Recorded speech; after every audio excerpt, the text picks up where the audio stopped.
고린도전서 7장에서는 혼인에 관련한 여러 가지의 이야기들을 가능한 문제들을 놓고 권면하고 있습니다. 우리가 어제 말씀에서도 보았듯이 결혼이 무엇인가, 사도 바울에게 과연 결혼이 무엇인가 라는 질문도 가능하고, 또 바울은 결혼하지 않은 자들에게는 그냥 지내는 것이 너희들에게 좋을 것이다. 그러나 절제할 수 없거든 결혼해라, 이렇게 말했고요. 결혼한 자들에게는 뭐라 그랬습니까? 서로를 버리지 말고 갈라서지 말아라. 갈라서지 말고 함께 살아라. 그러나 불신 남편과 아내를 둔 가정에서는 뭐라 그러죠? 그들이 너희를 좋아하면 버리지 말 것이요, 그들이 너희를 싫어하여서 갈라서자고 하면 그때는 갈라서게 해라. 그렇게 얘기했습니다. 그 이유가 뭐라 그랬습니까? 어떤 부부간의 그러한 갈등, 불신 아내 남편과 예수 믿는 아내 남편 사이에 있는 그러한 소비적인 일들로 인해서 그들의 인생을 낭비하지 말라는 거죠. 그렇게 시간이 흘러가도록 두지 말라는 거예요. 그런 취지의 이야기에서 어제 그 말씀을 받아야 된다 그랬어요. 고지고대로 들어서는 안 되는 거예요. 남편 믿지 않는 아내가 싫어하니까 저기 오호라 기회다, 그러면 안 된다고 말씀드렸어요. 그러면서 할례도 무할례도 중요한 게 아니라고 말씀드렸습니다. 단 한 가지만, 오직 하나님의 계명을 지키는 생활이 중요하다. 마찬가지로 종이나 자유자가 역시 중요한 것이 아니다. 내가 매었든지 자유하든지 중요한 것이 아니라, 마지막 말씀 24절에 어제 말씀 7장 24절 말씀 같이 읽을게요. 시작.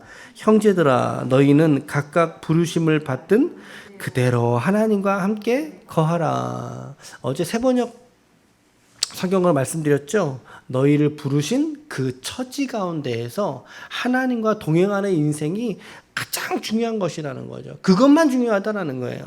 이렇게 결론을 맺었어요. 그리고 이제 25절에 오늘 본문으로 오면 바울은 더욱이나 고린도 교회 성도들에게 독신을 권장하게 됩니다. 독신을 권장하게 됩니다. 전체 흐름에서 보면 계속 반복적으로 결혼 생활을 통한 무엇이 있다? 고통이 있다라고 말합니다. 결혼 생활을 통한 고난들이 있다라고 계속 말하죠. 그러면서 독신을 권장하게 됩니다. 그러나 결론적으로 이것도 말한다면 어제와 비슷한 결론을 우리가 맺을 수 있는데, 결혼 자체가 중요한 것은 아니다라는 얘기입니다. 결혼 자체가 중요한 것은 아니다. 그것보다 더 높은 차원에서의 인생을 우리가 하나님에게 살아드려야 된다라는 거죠. 그게 뭐겠어요?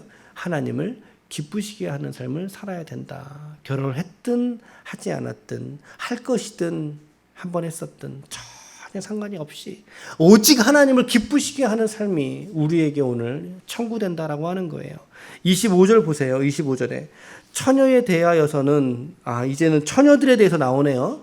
어제는 결혼한 자, 결혼 또 안 한 자, 이렇게 하더니 오늘은 처녀에 대해서 말합니다. 처녀. 그런데 바울이 재미있는 얘기하죠. 내가 주께 받은 계명이 있다 없다? 계명이 없다라고 말합니다. 주의 자비하심을 받아서 나는 단지 너희들에게 충성스러운 자가 되어서 내 의견을 말하노니, 이렇게 말하죠. 바울은 독신으로 살고 있는 여성들에게 이야기하려는데 사실은 그들에게는 받은 말씀이라는 게 없는 거예요. 받은 말씀이라는 게. 그러나 주님 앞에서의 충성스러운 마음으로 말한다고 하죠. 충언이라고 합니다. 충언. 우리가 누구를 향해서라도 하나님을 향한 충성의 마음들이 우리가 할 수 있는, 우리가 이야기하고 싶은 지체들을 향한 조언들의 기초가 되어야 한다라고 하는 것을 우리가 보게 돼요. 내가 하고 싶은 대로 말하면 안 되는 거예요. 내가 이런 마음으로써 내 속이야기 말하듯이 그렇게 막 이렇게 말을 하면 안 된다라는 거죠. 주님을 향한 충성스러운 마음을 가지고, 그리고 지체를 향한 연민을 가지고 깊은 조언을 할 줄 알아야 된다.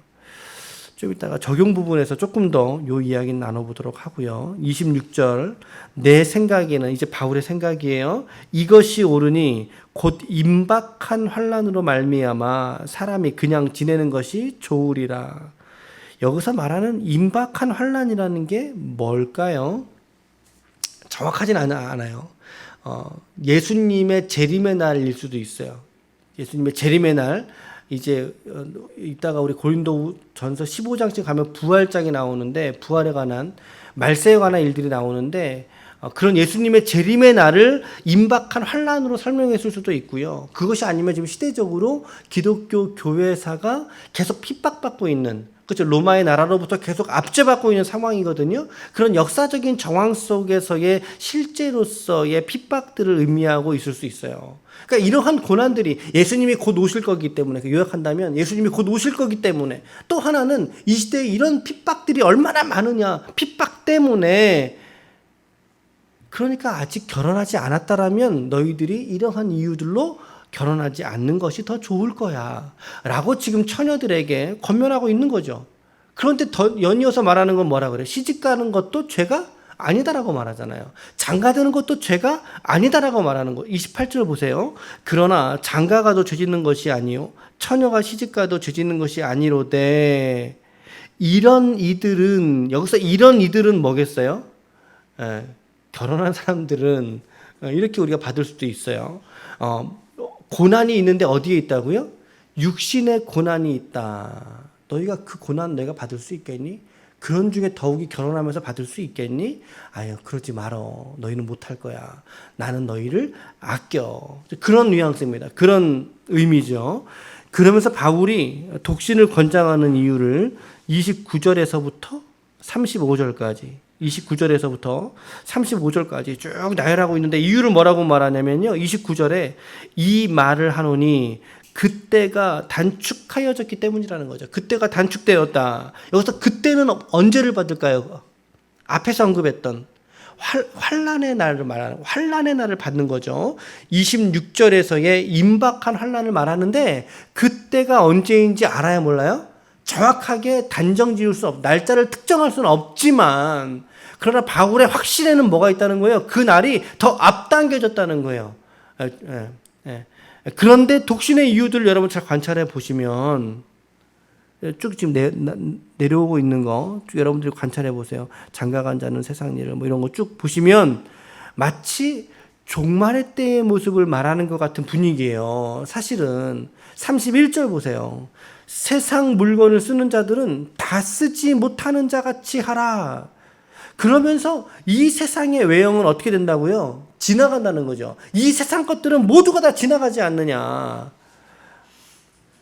그러니까 이 세상에 보여지는 모든 사물과 심지어 너희들이 결혼한 그 관계들조차 지나가는 것에 불과하다라고 한다는 거죠. 지나가는 것에. 그 환란을 지나가야 되는 세대 속에 너희가 살고 있는데, 결혼하게 되면 오히려 남편은 어떻게 해요? 아내를 내가 어떻게 하면 기쁘게 할까? 여러분, 남편들의 최고의 고민은 뭔지 아세요? 어떻게 하면 남편을 기쁘게 할까? 아내를 기쁘게 할까? 이거래요. 그 아내의 최고의 고민은 뭐예요? 어떻게 하면 남편을 기쁘게 할까? 라고 하는 것으로 34절에 마음이 그렇죠. 갈라진다고 합니다. 마음이 갈라진다. 내가 어찌하면은 주님을 기쁘시게 할까가 온 세상 남녀들로 부르신 우리들의 부르심인데, 근데 결혼해버리면 어떻게 된다는 거예요? 이 마음들이 갈라진다는 거죠. 주님을 향한 그 전심의 마음들이 갈라져서 내가 남편을 어떻게 하여야, 아내를 어떻게 하여야. 그리고 더 나아가서 세상의 염려들이 그들의 쑥 들어와서 근심거리가 되고 염려거리 될 수 있는 거죠. 돈 문제 껴 있잖아요. 먹여 살려야 되잖아요. 자식들 낳잖아요. 어떻게 키울 거예요? 그러니까 독신으로 살라는 거죠.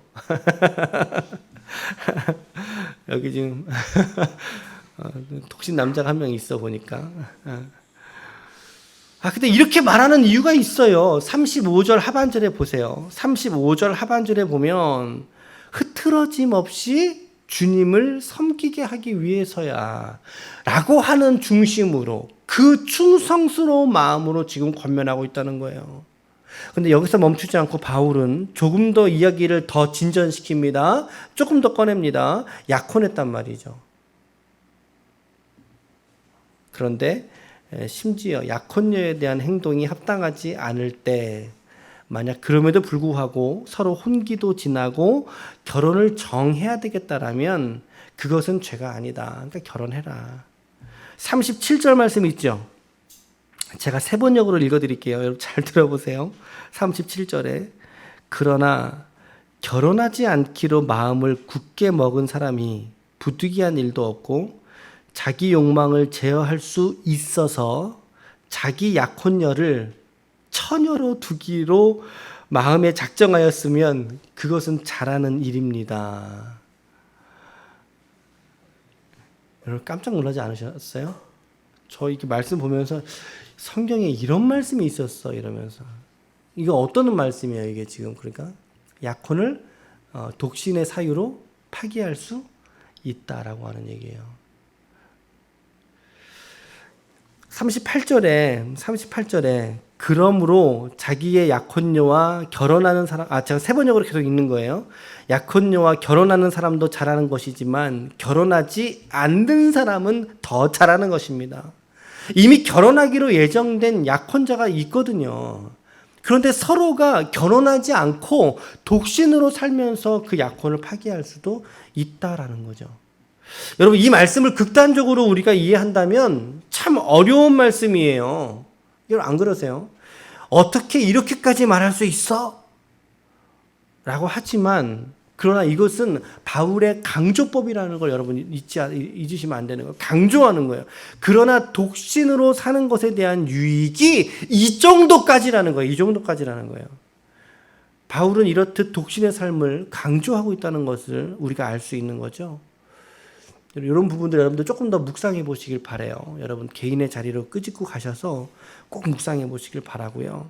자, 그리고 이제 재혼에 대한 제안을 해주고 있죠. 재혼을 39절에 아내는 그 남편이 살아있는 동안이 매여 있다가 남편이 죽으면 자유로워서 자기 뜻대로 시집갈 것이나 시작 주 안에서만 할 것이라 이렇게 말하고 있어요. 재혼은 반드시 예수를 믿는 형제 중에서 선택하라는 거죠. 그러니까는 초혼할 때는 불신 남편과 불신 아내를 둘 수도 있어요. 또 불신 중에 각자가 불신 중에 결혼했다가 누구 하나 먼저 믿을 수도 있는 거니까. 그런데 재혼만큼은 절대 그렇게 하지 말라는 거예요. 예수를 신실하게 믿는 공동체 안에서만 가능하다. 여러분 이렇게 7장의 말씀들이 상당히 실제적인 조언들이고요. 그리고 우리의 가정생활, 부부생활, 결혼에 대한 기독교적인 시각이 무엇인지를 좀 독신에 대한 강조의 관점에서 바울이 이야기해 주고 있는 것을 우리가 볼 수 있게 돼요. 저는 두 가지의 적용 오늘 말씀에서 드리고 싶은데 첫 번째는 권면은 반드시 충성스러운 마음으로 그 사람을 섬기듯이 해야 된다는 거예요. 이거를 못해서 관계가 깨지는 사람들이 너무나 많이 있어요. 상당히 중요한 겁니다. 특히 우리 신앙생활하는 공동체 안에서 바울이 지금 처녀에 대해서는 받은 말씀이 있어요, 없어요? 받은 말씀이 없다라고 말하죠. 그런데 뭐라고 말해요? 충성스러운 자 된 내가 의견을 말하노니 이렇게 말합니다. 여기서 이 충성이라고 하는 단어는 두 가지 방향의 충성을 저는 의미한다라고 묵상을 했어요. 첫째는 어떤 방향일까요? 하나님을 향한 충성이에요. 하나님을 어떻게 하시면 기쁘시게 할까라고 말하는 그 마음의 중심에서 내가 처녀들인 당신들에게 얘기할게. 하나님을 향한 충성이고 그리고 또 한 가지는 지체들을 향한 충성이에요. 고린도 교회의 성도들 그 안에 있는 특별히 처녀들을 향한 충성스러운 마음이 밑바탕에 깔려있다. 기저에 깔려있다는 거죠. 저는 이런 생각을 해봤어요. 그래서 여러분 목회자가 하나님을 향해서 충성되는 거 이건 뭐 너무나 당연한 거죠. 맞죠? 하지만 또 한 가지의 충성해야 될 영역이 있다면 바로 성도들을 향한 충성스러운 마음이에요. 이것을 뭐 굳이 뭐 어떤 뭐 더 밑에서 섬긴다 이런 의미보다는 마음의 진심을 담을 수 있는 마음의 충정스러운 마음을 담을 수 있는 그 마음으로 성도들을 바라보는가 라고 하는 게 중요하다라는 거죠. 여러분 어려운 권면이라 할지라도요 그 권면 속에 상대방의 진심이 담겨지면 그 권면 받는 사람이 알까요? 모를까요? 몰라요? 알 수 있지 않겠어요? 마음의 어떤 중심에 내가 정말 그 사람을 향한 충성이 있고, 그렇지 모를 수도 있죠. 예. 그 겉면이 영향력이 되는 거예요. 내 마음에 그 사람을 향한 사랑과 충성스러운 마음과.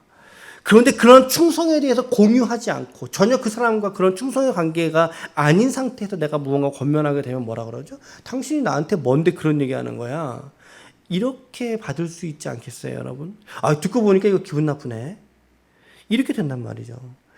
그러나 공동체가 서로 충성되고 또 서로 진실된 십자가 안에 있을 때, 또 그런 교제권 안에 있을 때 누군가 겸손하고 또 신중하고 정직하고 정중한 마음으로 이렇게 젠틀이라고 하는 이 바구니에다가 잘 담아서 이야기하게 될 때 그 말씀을 붙들게 되는 거죠.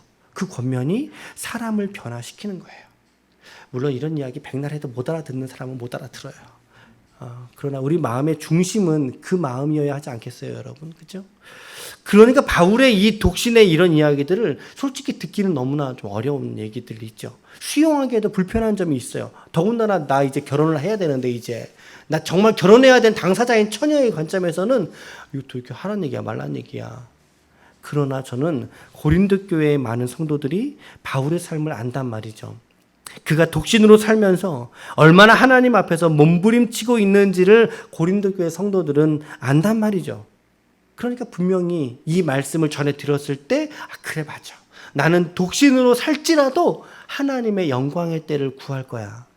라고 하는 자들이 분명히 이 권면을 통해서 그 가운데 일어났을 수 있다라고 저는 생각을 해요. 마찬가지라는 거죠. 마찬가지. 여러분들 주위에 여러분들 마음에 정말 이처럼 소중한 마음을 담아서 권면하고 싶은 그런 지체들이 혹시 있습니까? 충성스러운 마음으로 그들과 교제하고 기도해 주시고 권면할 수 있기를 바랍니다. 충성스러운 한마디의 권면이 입에 발린 100마디의 칭찬보다 더 낫다 라고 하는 거 저는 좀 실천적인 항목으로 좀 묵상하게 됐고요. 적용해봤고요. 두 번째는 뭐냐면 믿음과 신앙에서만큼은 우리가 독신주의 신앙을 가져야 된다라는 거죠. 독신주의 신앙을 갖자. 이게 무슨 말씀인지 아시죠, 여러분? 지금 바울이 계속해서 독신 계속 그러고 있어요. 그 이유가 뭐겠어요? 서로가 결속되고 연결되어져 있다는 거죠. 부부끼리. 그렇기 때문에 하나님을 향한 그 마음들이 갈리는 게 문제라는 거죠. 남편을 기쁘게 할까? 아내를 기쁘게 할까? 생활비는 어떻게 벌어야 되나? 자식들은 어떻게 키워야 되나? 하나에서부터 10까지 그 가정 안에 모두가 다 연결되어 있단 말이죠. 모두가 다. 그러니까 이 믿음의 신경을 쓸 겨를조차 없이 그저 우리의 하루의 일상 24시간 중에 24시간이 그냥 휙 하고 지나가 버리고 마는 거예요. 어떤 생각하니라고? 집 생각하느라고. 자식 생각하느라고. 쑥 지나가는 거죠. 그런 여러분 어떻게 하겠어요? 여러분 기왕 이렇게 된 거 여러분 우리가 어떻게 살아야 될까요? 같이 살아야죠. 같이 살아야죠. 그러나 이것만큼은 여러분들이 기억하셔야 된다는 거예요. 나는 믿음에 있어서만큼은 신앙에 있어서만큼은 철저하게 독신주의로 살 거야. 할렐루야. 그렇죠? 남편에게 매이지 않을 거야. 아내에게 매이지 않을 거야. 내 자식에게나 매이지 않을 거야.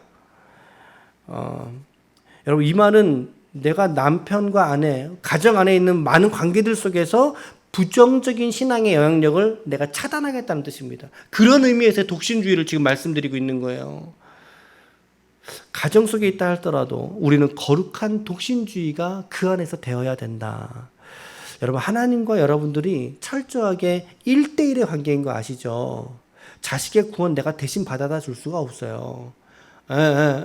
아내의 구원을 내가 대신 어떻게 해줄 수가 없다고요. 헌금은 대신 내줄 수 있어요.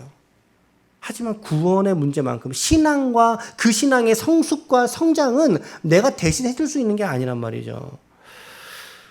그러기에 하나님과 나와의 철저한 1대1의 관계 속에서밖에 맺어질 수밖에 없는 것이 바로 우리의 구원 문제요, 신앙 성장과 성숙의 문제다. 그러니 당연히 우리가 신앙의 독신주의로 우리 각 가정 안에서 삶을 살아내야 된다라고 한 거죠. 그러기에 하나님 앞에서의 신앙과 그 신앙에서만큼은 여러분들에게 허락하여 주신 모든 관계들 속에서 거룩한 독신주의로 살아낼 수 있기를 축복합니다. 오늘 충성스러운 권면과 그리고 거룩한 신앙의 독신주의에 대한 적용으로 두 가지 말씀을 좀 드려봤습니다. 여러분들의 가정생활 속에서 특별히 여러분들의 자녀들이 이렇듯 하나님 앞에 홀로 설 수 있는 신앙이 되기까지, 여러분들의 자녀들이 홀로 설 수 있는 시간이 되기까지 우리의 부모로서의 기도의 사명을 다할 수 있는 우리 모두가 될 수 있기를 예수님의 이름으로 축원합니다. 아멘. 기도하시겠습니다.